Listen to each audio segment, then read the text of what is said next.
अच्छा, तो सबसे पहले इसके अंदर हमने किस चीज़ की बात करनी है? हमने बात करनी है यहाँ पे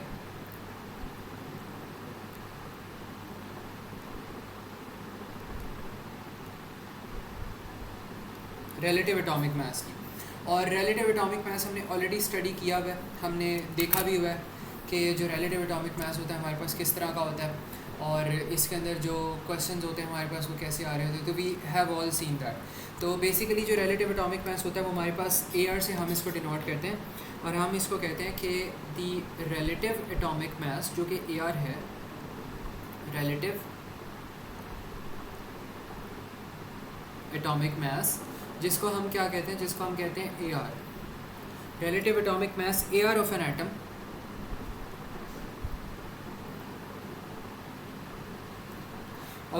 is the average mass of an atom। अभी एवरेज को एग्जाम में फुल लिखना, is the average mass of an atom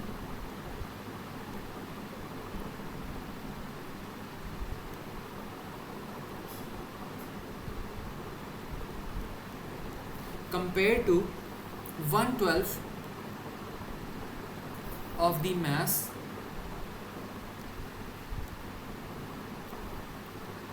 of a carbon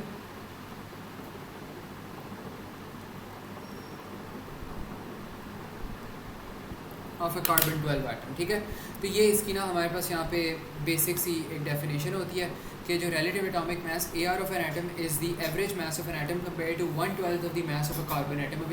अब इसका आपके पास वो लॉजिक क्या आ रही है, तो लॉजिक मैं इसमें एक क्लास में मैंने घंटे में सिखाई थी एक कुछ क्लासेस को, बट इसमें मैं आपको अगर कॉमन सी एग्जांपल दूँ तो आपके पास पता क्या होता है, आपके पास ये ना बेसिकली तराजू को पता क्या होता है, तराजू आपके पास होता है जो बेसिकली बैलेंस होता है ना, वो आपके पास होता है तराजू। इस तरह करके आपके पास आ रहा होता है, एंड देन यहाँ पे करके आपके पास कोई प्लेट आती है, यहाँ पे करके कोई प्लेट आती है, यहाँ पे आप क्या करते हो, यहाँ पर आप कुछ वेट्स रखे होते हैं, आपने कुछ वेट्स रखे होते हैं, और यहाँ पे आपके पास आ रहे हैं ग्रेप्स पड़े हुए हैं, लेट्स सपोज फ्रूट पड़े हैं, और वो वेट्स के हिसाब से उनको तराजू करते हैं, उनको तोलते हैं। ठीक है, तो इस चीज़ को आप क्या कहते हो, इस चीज़ को आप कहते हो रिलेटिविटी कहते हो। आप वेट की बेसिस पे आप क्या कर रहे हो, अपना जो रिलेटिव एटॉमिक मास है ना वो आप कैलकुलेट कर रहे हो।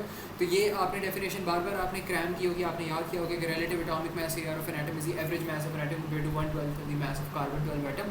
हर किसी ने ये चीज़ रटी होती है, लेकिन असल में हमें इसके पीछे जो लॉजिक आ रही थी वो नहीं पता होती। तो लॉजिक इसके पीछे ये है कि आप क्या कर रहे होते, जिस तरह आप जब भी आप वेट करते हो, आप शॉपकीपर के पास जाते हो, शॉपकीपर को आप फ्रूट लेने जाते हो शॉपकीपर से, तो जब भी आप शॉपकीपर से फ्रूट लेने जाते हो तब आप किस तरह कंपैरिजन कर रहे होते हो, आप जो भी आपके पास फ्रूट होता है आप फ्रूट एक साइड पे रखते हो और उस फ्रूट को आप वेट्स के साथ कंपेयर करते हो, और वेट्स के साथ अगर वो बैलेंस कर जाते हैं तो वो आपको भाई साहब जो होते हैं वो शॉपकीपर वाले, वो आपको कहते हैं कि भाई अगर 5 किलोग्राम पे ये मैच कर गया, मतलब 5 किलोग्राम आपने ख़रीदा सामान, तो मैं आपको चार्ज करूँगा 1000 रुपया चार्ज करूँगा। या वो उसने एक रेट सेट किया होता है, वो कहता है 500 रुपये किलो। ठीक है, मैं 500 रुपये किलो पे ना ये चीज़ बेच रहा हूँ। तो आप अपना जो भी आपने सामान लेना हो तो आप अपना सामान लेते हो, एक साइड पे आप अपना सामान रखते हो, और तब तक आपने एक साइड पे सामान रख दिया। अब उसने क्या करना है, दूसरी साइड पे उसने तब तक उसने वेट लगाना नहीं छोड़ना जब तक आपका सामान और जो वेट्स है वो बैलेंस हो जाए। तो फिर जब जैसे ही वो बैलेंस हो जाए, इसका मतलब है जितना जो आपके पास सामान आ रहा है ना वो आपके पास वेट के बराबर है जो आपने दूसरी साइड पे रखा हुआ है। तो अगर इस साइड पे वेट आ रहा है 2 kg, तो इसका मतलब है अगर 2 kg पे आपके जो ग्रेप्स हैं वो बैलेंस कर रहे हैं, तो आपने कितने kg ग्रेप्स खरीदे हैं, आपने 2 किलोग्राम ग्रेप खरीद रही हैं, और उससे कहा था 500 रुपये पर किलो। ठीक है, तो इसका मतलब आपकी टोटल कॉस्ट कितनी हो जाएगी, 500 × 2, 1000 रुपीज़ आपकी टोटल कॉस्ट हो जाएगी। 500 रुपये पर किलो उसका रेट था, और आपके पास कितने किलो आपने ले लिया, आपने 2 किलोज़ ले लिए, तो 2 किलोज़ लोगे 2 × 500 मल्टीप्लाई करो, 1000 rupees is going to be your total cost. ठीक है, इस तरह करके आपके पास वेट आ जाएगी। तो यही हमारे पास कॉन्सेप्ट होता है रिलेटिव एटॉमिक मास का। रिलेटिव एटॉमिक मास में आपके पास वेट्स की जगह क्या होता है, वेट्स की जगह आपके पास होता है कार्बन 12 एटम। साइंटिस्ट क्या करते हैं, साइंटिस्ट भी हमारी तरह इंसान है। साइंटिस्ट कोई अजूबे लोग नहीं आए जिन्होंने बस हाथ रखी और उन्होंने कहा कि कार्बन का 12 मास है, और उन्होंने मैग्नीशियम के ऊपर हाथ रखा और उन्होंने कहा मैग्नीशियम का मास इतना है, और उन्होंने क्लोरीन के ऊपर हाथ रखा और उन्होंने कहा क्लोरीन का मास हमारे पास 37 है। वो भी कोई अजीब लोग नहीं है, वो भी हमारी तरह ही लोग हैं। तो उन्होंने भी कोई इस तरह नहीं किया कि उन्होंने बस ये कह दिया कि इसका मास इतना है तो इसका मास उतना ही होगा, ये उन्होंने बहुत ज़्यादा इनको बैलेंसिंग नहीं की। उन्होंने क्या कहा, उन्होंने कहा कि हम एक सिंगल एटम लेते हैं, कार्बन 12 एटम लेते हैं, और हम कहते हैं कि जो कार्बन 12 एटम है ना, ये हमारा एक यूनिवर्सल एटम है, और जितने भी हमारे पास बाकी के एटम्स आ रहे होंगे ना, हमने बाकी के एटम्स के मैसेस को इसके साथ कंपेयर करवाना है, ठीक है। तो इसका मतलब क्या है?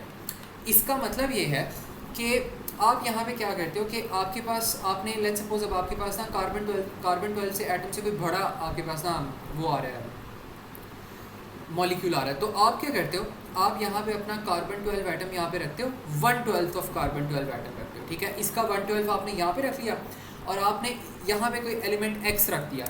अब अगर तो कार्बन 12 का 1/12 अगर यहाँ पे पड़ा है और x यहाँ पे पड़ा है और ये दोनों मैच कर रहे हैं, इनका वेट सेम आ रहा है, इसका मतलब ये जो रेड वाला x एलिमेंट है ना, ये भी कार्बन ही है, ठीक है। लेकिन अगर कार्बन से लेट सपोज ये वाला जो आपके पास चीज़ है ये थोड़ा सा नीचे जा रहा है, तो लेट सपोज ये एक सेंटीमीटर नीचे चला गया, तो इसका मतलब ये जो x वाला एलिमेंट आपने यहाँ पे रखा था, जो आप कार्बन 12 से कंपेयर करवा रहे हो, वो कार्बन से ज़्यादा हैवी है, तो उसका जो मैस होगा वो 12 नहीं होगा, उसका मैस 12 से ज़्यादा होगा।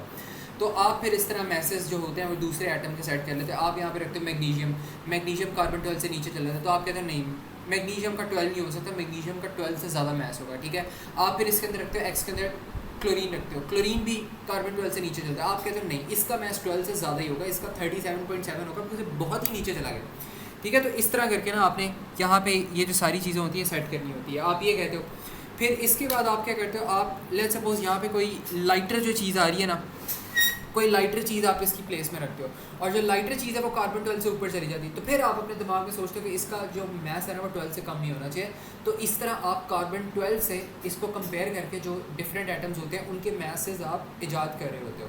जिस तरह हम यहाँ पे अपने जब फ्रूट्स लेते हैं तो हम किसके साथ कंपेयर करवाते हैं, वेट्स के साथ, रैंडम वेट्स के साथ। इसी तरह जब हमें साइंटिस्ट क्या कर रहे थे, साइंटिस्ट जब मैसेज डिराइव कर रहे थे ना, या जब वो मैसेज कर रहे थे तो वो कार्बन 12 के साथ कंपेयर करवा रहे थे, ठीक है। इस तरह करके वो जो हमारे मैसेज थे ना वो उनको फाइंड आउट कर रहे थे। तो this is the reality behind how carbon 12 exist and magnesium 11 and what ever calcium 20 exist and so on, ठीक है। तो ये होता है। तो ये मुझे बताओ, ये चीज़ समझ आती है सबको कि नहीं? ये लॉजिक कहानी समझ आइए। वैसे इस कहानी के बगैर भी आप लोग सर्वाइव कर जाओगे, लेकिन अच्छी बात होती है पहली दफ़ा अगर मोल्स पढ़े हो तो इट्स इंपॉर्टेंट कि आपको थोड़ी सी स्टोरी तो बताओ, ठीक है। एग्जामिनर वैसे इसके बारे में कभी पूछेगा नहीं, लेकिन स्टिल कॉन्सेप्चुअली अगर नहीं समझ आया तो फिर क्या फ़ायदा। तो बताओ ये चीज़ समझ आती है कि नहीं समझ आती है? किसी को ना समझ आई हो तो बताओ। अभियान, मौसम,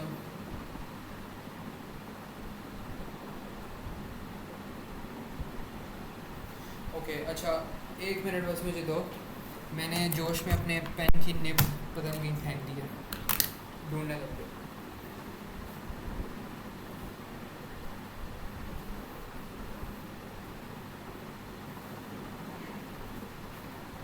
अच्छा मेरी यहीं पे पड़ी।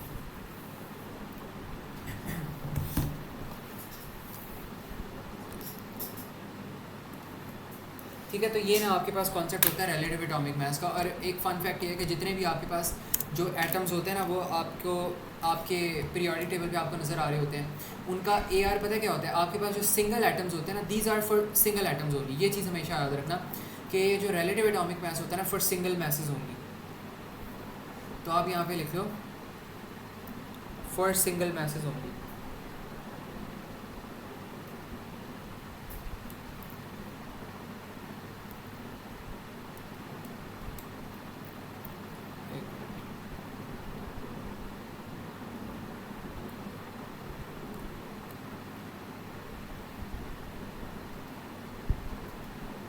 तो यहाँ पर आप लिख दो सिंगल एटम्स ओनली। ये सिर्फ एटम्स के लिए एप्लीकेबल होता है, ठीक है।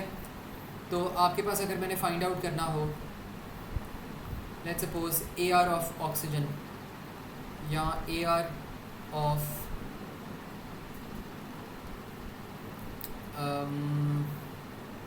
अगर मैं कहता हूँ कार्बन का AR कितना हो जाएगा?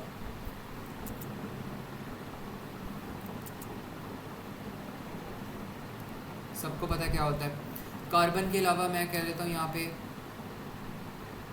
कैल्शियम, एंड देन इसके अलावा मैं कहता हूँ यहाँ पे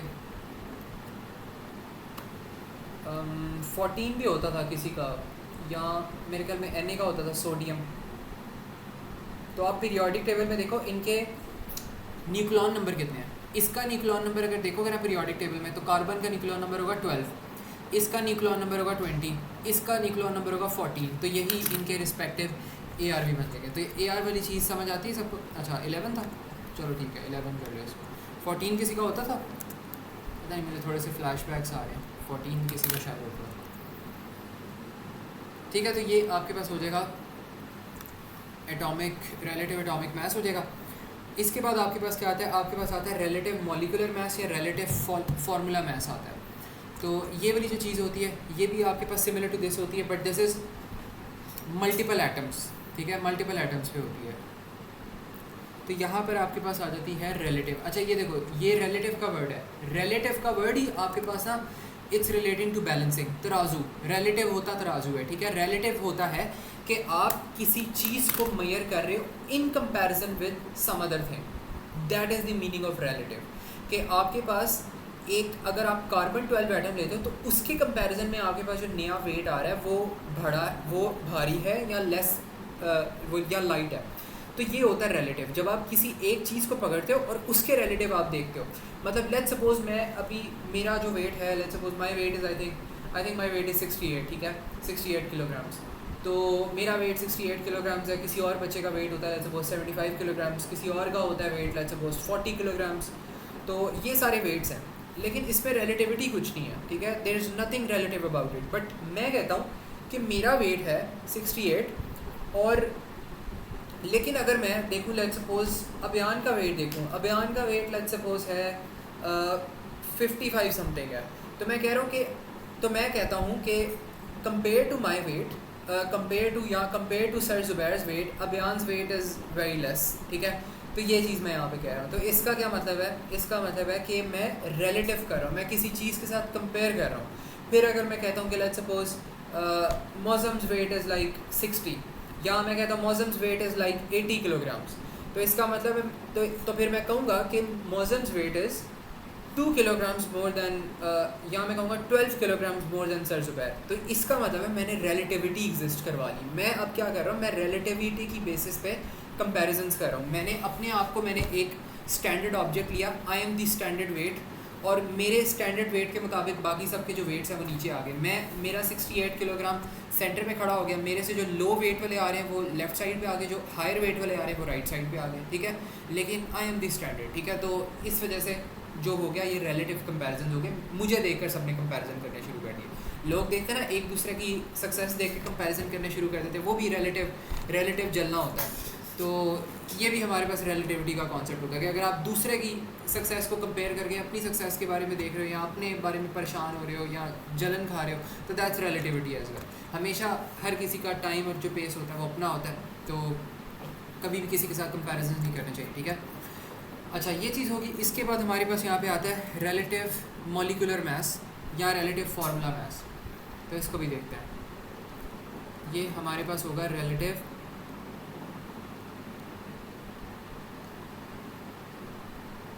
molecular mass slash relative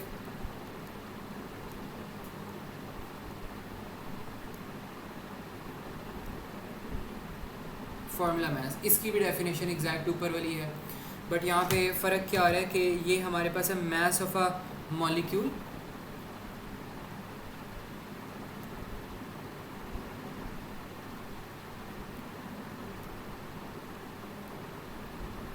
the mass of a molecule which can by the way be a compound or an element। Molecule आपके पास कंपाउंड भी हो सकता है और एलिमेंट भी हो सकता है, ठीक है।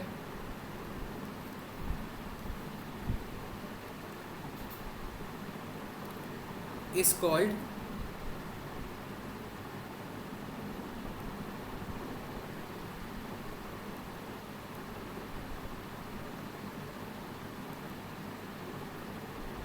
Relative molecular mass. और इसको आप क्या कहते हैं, इसको आप कहते हो MR, ठीक है। ये आपका फेमस MR है जिसकी हमने इतनी कैलकुलेशंस कर भी ली हैं। तो दिस इज़ योर MR। और इसमें आपके पास क्या होता है, ये हमारे पास होता है एक और भी, इसमें वही वाला पॉइंट आता है the relative molecular mass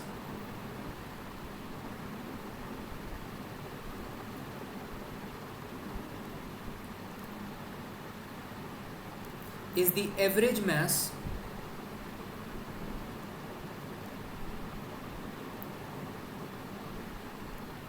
of molecules compared to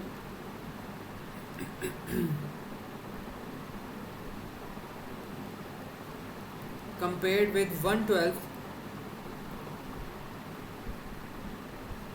of the mass of carbon 12 atom. ठीक है, तो वही ऊपर वाली डेफिनेशन है, बस यहाँ पे एटम की जगह मॉलिक्यूल आ गया आई थिंक। तो ये चीज़ होगी। अब इसमें एमआर की कैलकुलेशन किस तरह होती है आपको पता है। आपके पास लेट्स सपोज आ रहा है, आपको वो कहता है कैलकुलेट,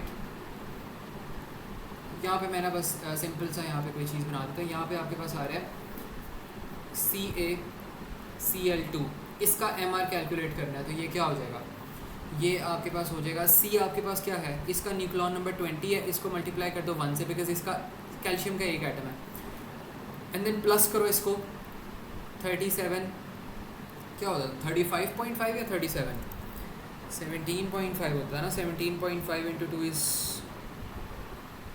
35, हाँ 35 होता है। तो chlorine is 35, if I am wrong correct कर देना मुझे यहाँ पे। 35 और कितने नंबर ऑफ मॉलिक्यूल्स हैं 2 है, तो इनको ऐड कर लो कितने हो जाएगा 20 + 70 90 mR is going to be our answer. ठीक है, तो 90 mR is going to be our answer. तो ये हमारे पास यहाँ पे आंसर हो जाएगा। तो इसमें किसी को कोई प्रॉब्लम हो, कोई दिक्कत हो तो बताओ। मौज़म, हुरिया, रेहान, अबयान, क्लियर है, कोई कन्फ्यूजन अप टिल नाउ। इसको by the way relative formula maths भी आप लोग कह सकते हो। ठीक है, एक ही बात है इसके अंदर। ठीक है, ये चीज़ होगी। और इसके बाद अब हमारे पास आ जाता है यहाँ पे मोल्स हमारे पास क्या होता है, तो उन्हें भी देखते हैं कि व्हाट्स अ मोल के कुछ फार्मूलाज आते हैं। इसके बाद हमारे जो क्वेश्चन है ना वो थोड़े से खुल जाएंगे, फिर हम पास्ट पेपर की प्रैक्टिस कर सकते हैं।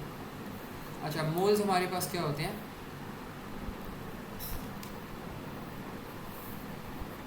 1 mole of any substance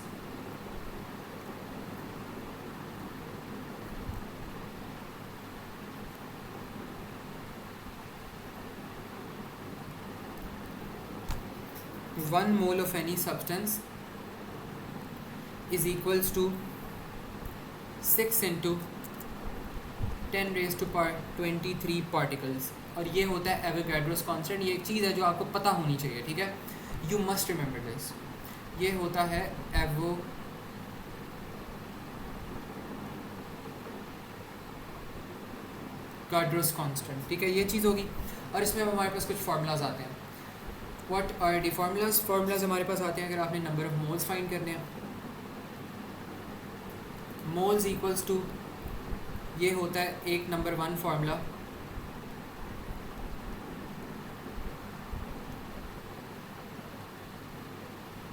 number of particles over 6 into 10⁻23 Avogadro's constant.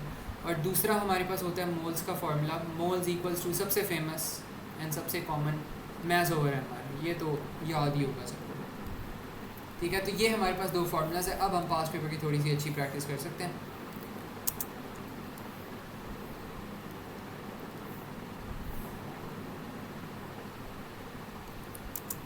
ठीक है, ये चीज़ हो गया। एक मिनट दो मुझे, थोड़े से पास्ट पेपर से निकाल दो बस।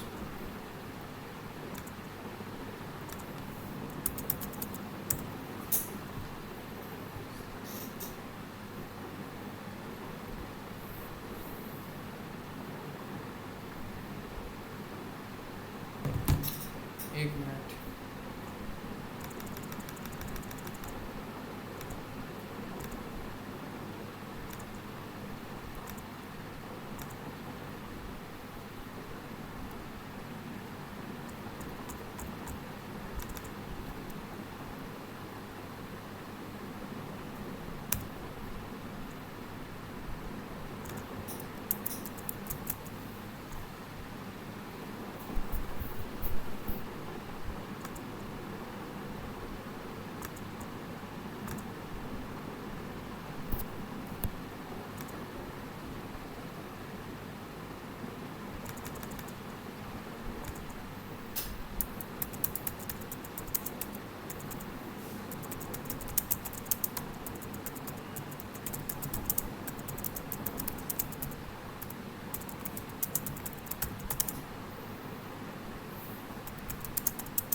अच्छा 1 मिनट बस.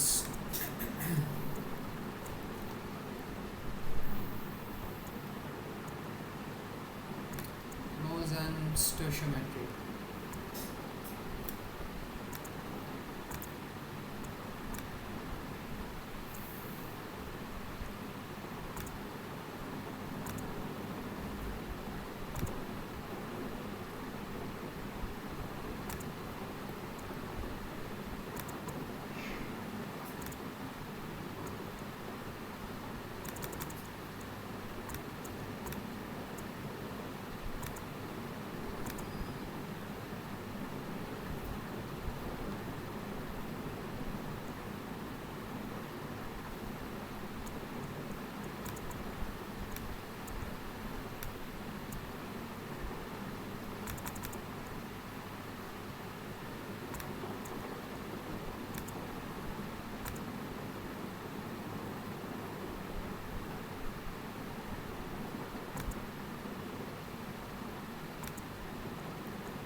अच्छा एक ना ये हमारे पास यहाँ पे क्वेश्चन है, इसमें वो हमें क्या कह रहे हैं देखो कि 18 grams of the water contains the same number of molecules as dash. तो पहले 18 grams of जो मॉलिक्यूल वाटर है ना उसके अंदर हम फाइंड करें नंबर ऑफ मॉलिक्यूल्स क्या होगा, नंबर ऑफ मोल्स. तो मोल्स कैलकुलेट कर लो पहले. इसके अंदर हमारे पास कितने मोल्स होंगे वाटर के अंदर होगा मैस ओवर एम आर. तो मैस है एंड देन एम आर हमारे पास कितना है, वाटर H2O होता है, ठीक है. तो इसका एम आर कितना बन जाएगा, हाइड्रोजन के अंदर जो मैस होता है 1 होता है और 2 है ये हमारे पास मॉलिक्यूल्स. तो 1 × 2 हो जाएगा, 2 + 16 कितना हो जाएगा 18. तो 18 आ जाएगा. तो कितने मोल्स आ गए, 1 मोल्स आ गए. तो जहाँ पे 1 आंसर आ रहा है वो हमारा आंसर होगा. तो लॉजिक थोड़ी सी समझ आ रही है सबको, बयान हो गया बयान मौजम, ठीक है. तो ये चीज़ होगी हमारे पास. इसके बाद वो हमें क्या कह रहा है कि 18 grams ऑफ अमोनिया गैस. तो 18 grams ऑफ इसमें मोल्स अगर हम कैलकुलेट करें तो 18 grams ऑफ अमोनिया हमारे पास होता है NH3. तो ये अगर कैलकुलेट करो अमोनिया क्या, हाँ अमोनिया 14 होता है. यही मैं थोड़ा सा खप रहा था इस पर. तो हो जाएगा 14 + 3 17 9. This is 1 not, this is not 1. तो ये तो नहीं हो सकता. इसके बाद 2 grams of hydrogen gas, 2 grams and then hydrogen gas. Hydrogen gas H नहीं होता, H2 होता है. तो ये बन जाएगा 2. तो ये आ जाएगा 1 and this option is going to be our answer. लेकिन अभी बाकी भी चेक कर लेते हैं. ये होता है N2. तो ये हो जाएगा 14 grams एंड देन N2 हमारे पास होगा 14 × 2 28. तो ये हो जाएगा 0.5 not the answer. And then 16 grams of oxygen. ये होता है ऑक्सीजन गैस नॉर्मली O2 होती है. तो ये हो जाएगा 16 grams ओवर हमारे पास हो जाएगा 32. 16 इंटू 232, तो ये भी हमारे पास हो जाएगा 0.5, तो this is going to be our answer anyways, ठीक है। तो अब इस चीज़ से आपको क्या पता लग रहा है, इससे आपको ये पता लग रहा है कि जो नंबर ऑफ मॉलिक्यूल्स हैं हमारे पास, वो भी हमारे पास काइंड ऑफ क्या हैं, मोल्स ही हैं, ठीक है। तो अगर कहीं पर भी वो नंबर ऑफ मॉलिक्यूल्स कह दे तो कंफ्यूज नहीं होना, ठीक है। समझ आ गई है सबको बात? किसी को इसमें कोई कन्फ्यूजन हो, कोई प्रॉब्लम हो तो बताओ।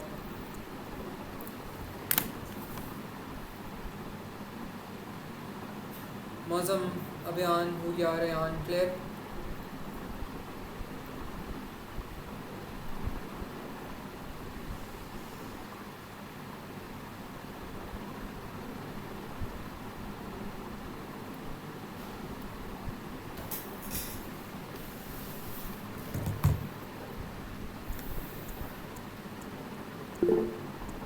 Sir, can you show the formulas once again? Okay, ये देख लो।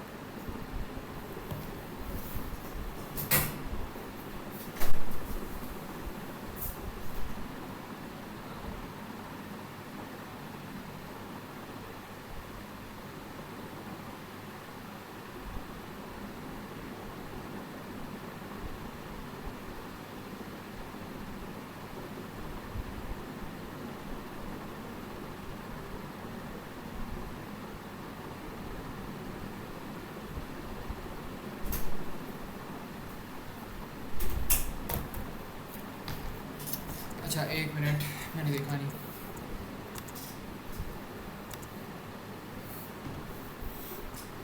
Can you show the formulas? Sir were there 4 formulas. अच्छा 4 फार्मूलाज थे लेकिन अभी हमने वो किए नहीं है, ठीक है। हाँ गैसेस थे, गैसेस अभी हमने की नहीं, वो हम करेंगे, ठीक है, soon after we done with this, ठीक है।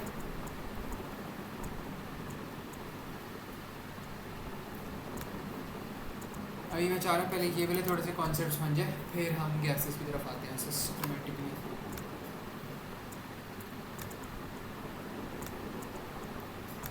अच्छा ये चीज़ होगी। अब हमारे पास आ रहा है एक और ये क्वेश्चन आ रहा है। अब यहाँ पे वो क्या कह रहा है, which contains the greatest mass of nitrogen. अच्छा ये तो मेरे ख्याल में वो नहीं हो गया, परसेंटेज बाय मैस हो गया आई थिंक, ये है ना। Moles equals to mass over M R.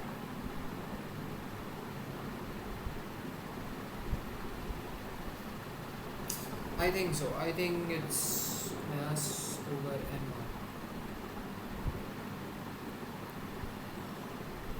I think ये ना परसेंटेज बाय मैस, ये परसेंटेज बाय मैस में हम क्या करते हैं, हमारे पास आता था singular mass over total mass into 100, ऐसे ही होता था ना।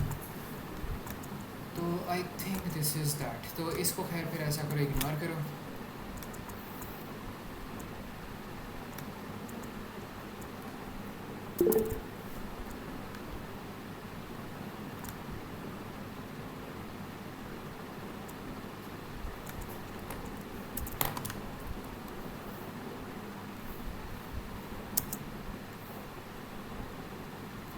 अच्छा इसमें हमारे पास क्या हो रहा है, वो कह रहे हैं the M R of the oxygen और two is this and the M R of the sulphur is this. What is the formula of the molecule of sulphur? Okay, M R of oxygen is 32 and the M R of sulphur is 256. What is the formula of the molecule of sulphur? Okay, तो क्या logic होगी इसमें वैसे? What is the formula of the molecule of sulphur?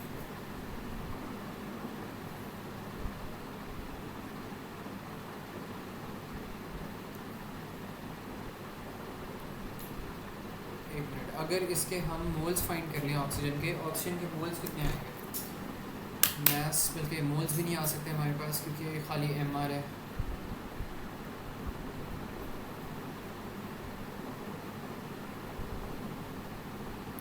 एक minute मुझे इसको देखने दो। 256 आई थिंक इसका आंसर ना हमारे पास प्रॉबेबली 8 ही होगा, ठीक है।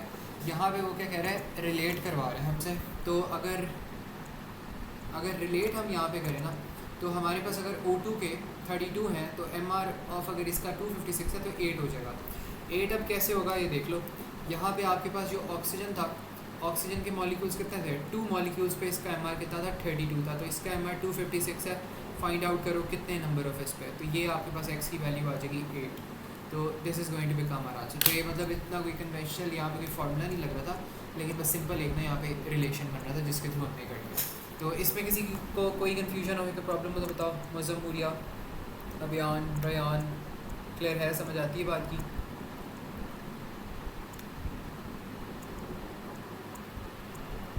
किसी को कोई कन्फ्यूजन हो, कोई मसला हो तो बताओ।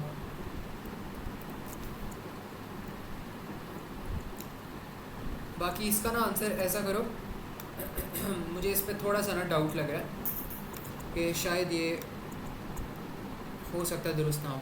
वैसे तो इसके अलावा मुझे और कोई मेथड नहीं लग रहा, लेकिन कोई एक बच्चा ऐसा काम करे कि बल्कि क्लास के बाद चलो कर लेना, क्लास के बीच में कर लो, मर्ज़ी है। मैं इसका ना ईयर नंबर आप लोग को भेजता हूँ।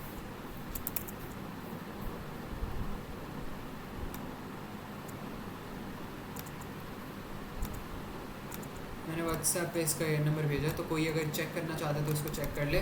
लेकिन जारी सी बात है फिर थोड़ा सा मुश्किल होगी, आपको पहले क्वेश्चन पेपर निकालना पड़ेगा, क्वेश्चन पेपर के साथ आपको मार्किंग सीन मैच करनी पड़ेगी। बल्कि क्वेश्चन नंबर शायद उसने दिया होगा, नहीं वो भी नहीं दिया। तो आपको क्वेश्चन पेपर चेक करना पड़ेगा एंड देन उसकी कॉरस्पॉन्डिंग मार्किंग सीन चेक करनी पड़ेगी। कोई है, मैंने अभी भेजा ही नहीं है। क्या मतलब ये किसी पास्ट पेपर्स में देखा था ये वाला क्वेश्चन? क्या गौत किया है? अच्छा, गौत पे वैसे ही ना गलत आ रहे होते हैं आंसर, और उस पर इतना कोई ट्रस्ट ना करो। नहीं ठीक है, सल्फ़र का एमआर तो मुझे पता 32 है, लेकिन यहाँ पे ना उन्होंने अपने से ये बनाया हुआ है, अपने से उन्होंने एडिशन बनाई हुई है। हाँ 80 बन रहा है, लेकिन वैसे मैं कह रहा हूँ कर लेना, क्रॉस चेक कर लेना है, अभी गलत ना हो जाए, इसलिए मैंने भेज दिया। वो फिर आपकी रिस्पॉन्सिबिलिटी है क्रॉस चेक करना। अच्छा, अब वो यहाँ पे क्या कह रहा है, what is the relative molecular mass MR of this. तो इसका एमआर हमने कैलकुलेट करना है। तो ये हमारे पास क्या हो जाएगा, सबसे पहले सी आएगा। सी का हमारे पास क्या होता है, सी का ज़रा मुझे बताओ क्या होता है सी का एमआर। सल्फर का तो 32 होता है, सी का आई थिंक 64 समथिंग शायद। हाँ, कॉपर का 64 होता है। तो कॉपर का यहाँ पे लिख लो आप, एमआर अगर कैलकुलेट करना है तो कॉपर का यहाँ पे लिख लो 64, मल्टीप्लाई करो 1 से, एंड देन प्लस आएगा आपके पास एस होता है आपके पास 32, मल्टीप्लाई करो 1 से क्योंकि 1 है, एंड देन ऑक्सीजन का है 16, बल्कि 16 नहीं है, एक मिनट, 16 ही है। 16 को मल्टीप्लाई करो 4 से, बिकॉज 4 एलिमेंट्स है। एंड देन अब यहाँ पे मसला है, ये डॉट देख रहे हो, छोटा सा डॉट का मतलब है मल्टीप्लाई। तो इसको पूरे को ब्रैकेट में करो और इस पूरे CuSO4 को मल्टीप्लाई कर लो इसके साथ। तो ये आपके पास क्या बन जाएगा, ये आपके पास बन रहा है 5, एंड देन H2 है आपके पास 1, मल्टीप्लाई करो 2 से, बिकॉज 2 मॉलिक्यूल्स हैं, एंड देन आपके पास बन जाएगा +16। तो ये आपके पास आंसर बनेगा। अब इसको कर लो 64 + 32 + 16 × 4 क्या होता है, ये हो जाएगा हमारे पास 64। तो ये आ गया 64, एंड देन ये हो जाएगा 18 × 5 करो, 5 × 18, तो 5 × 18 हमारे पास क्या हो जाएगा 90, एंड देन 64 + 64 + 32, तो ये हो जाएगा 160 × 90 है इतना बड़ा। एक मिनट, कुछ गड़बड़ कर गए हम यहाँ पे। नहीं, आई थिंक ये डॉट वाला जो कॉन्सेप्ट है ना, ये मैंने गलत कर दिया। इसमें डॉट को इग्नोर करो, इसको ना प्लस ही यहाँ पर आएगा। असल में मैंने आजकल मैं थ्योरी ऑफ ऑटोमेटा बहुत पढ़ा और इसमें डॉट बड़े आ रहे होते हैं, बहुत गंदा कोर्स है, डू नॉट रेकमेंड। 64 + 64 + 32 160 + 5 × 18 क्या होता है 90 + 160 250 बन जाएगा। ठीक है, तो 250 is going to be your final answer. ठीक है, तो 250 आपके पास आंसर हो जाएगा, ये बन जाएगा। नेवर मल्टीप्लाई, ठीक है, ऑलवेज प्लस। ये डॉट जो है इसको भी आपने प्लस करना है, बस ये जो 5 आ रहा है इसको मल्टीप्लाई करना है, बिकॉज राइटली सो ये डायरेक्टली मल्टीप्लाई हो रहा है तो मल्टीप्लाई करोगे। बाकी आपके पास प्लस होगा, ठीक है। तो ये आंसर हो जाएगा। क्लियर है सबको? किसी को इसमें कोई कन्फ्यूजन है तो बताओ।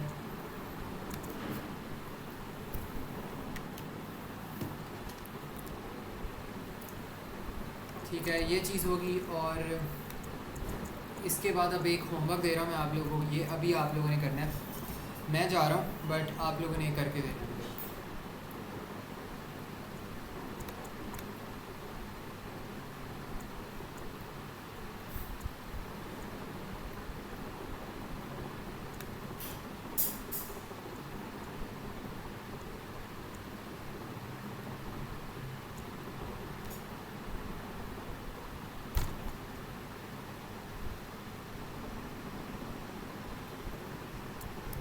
अच्छा, ये जो है ना,